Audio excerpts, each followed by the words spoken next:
Les deux. On fait à la fois de la botanique et de la faunistique, mais je dirais que moi, personnellement, en tant qu'animatrice nature, j'aime bien aborder la thématique des animaux et notamment des oiseaux. On fait plutôt des activités avec les enfants. Moi, je m'appelle Laurie Suire et je suis animatrice nature et coordinatrice de l'association.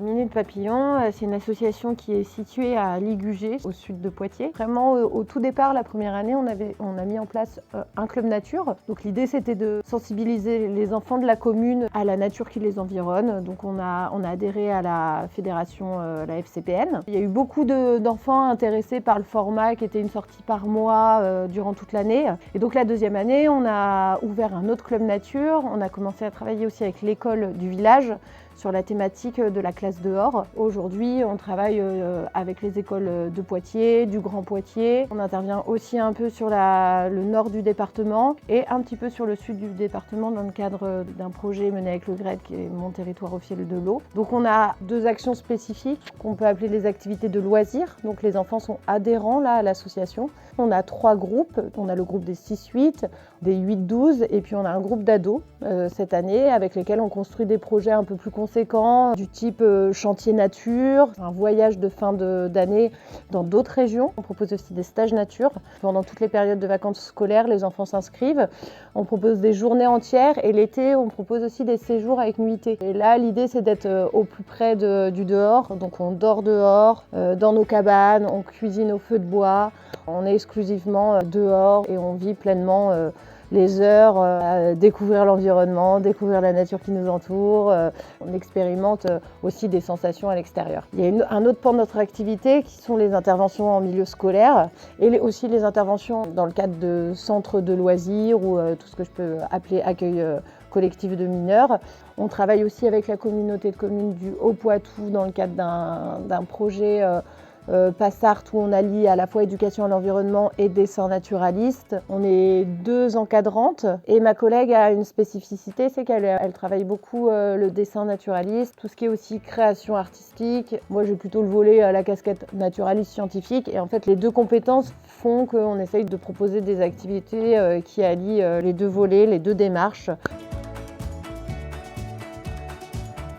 Quand l'association s'est créée il y a 4 ans, je suis venue assez rapidement aux graines. L'association a adhéré rapidement. J'ai trouvé une fabuleuse bibliothèque, médiathèque qui est extraordinaire et donc qui est un lieu de ressources où je viens souvent. C'est la 2e année là où on participe au dispositif Mon territoire au fil de l'eau. On intervient auprès de 2 classes autour de la notion de l'eau. Alors d'où vient l'eau autour de nous? Quels sont les acteurs qui l'utilisent? Est-ce que l'eau est polluée ou pas? Comment va la ressource?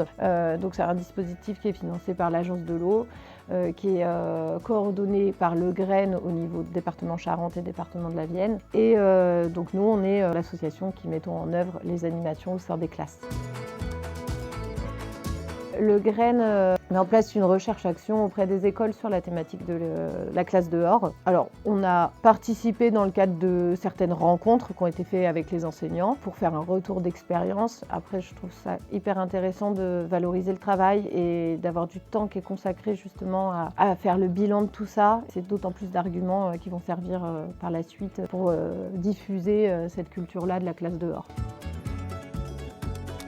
Quand l'association a commencé, on est intervenu pas mal auprès des centres de loisirs pour faire sortir les enfants et je pense que ça serait très intéressant de mener des formations auprès des animateurs loisirs, des directeurs de structures sur le changement de pratique, les amener à sortir plus régulièrement les enfants sans forcément les former à l'éducation nature mais peut-être à des malles pédagogiques, transformer leurs outils pour que eux soient initiateur de changement auprès des enfants qui s'ennuient jamais dehors. Et du coup, je trouve qu'il manque un petit peu cette sensibilité au sein des structures d'éducation populaire et ça serait un projet peut-être sympa que le GREN pourrait mener, faire de la formation auprès de ce public.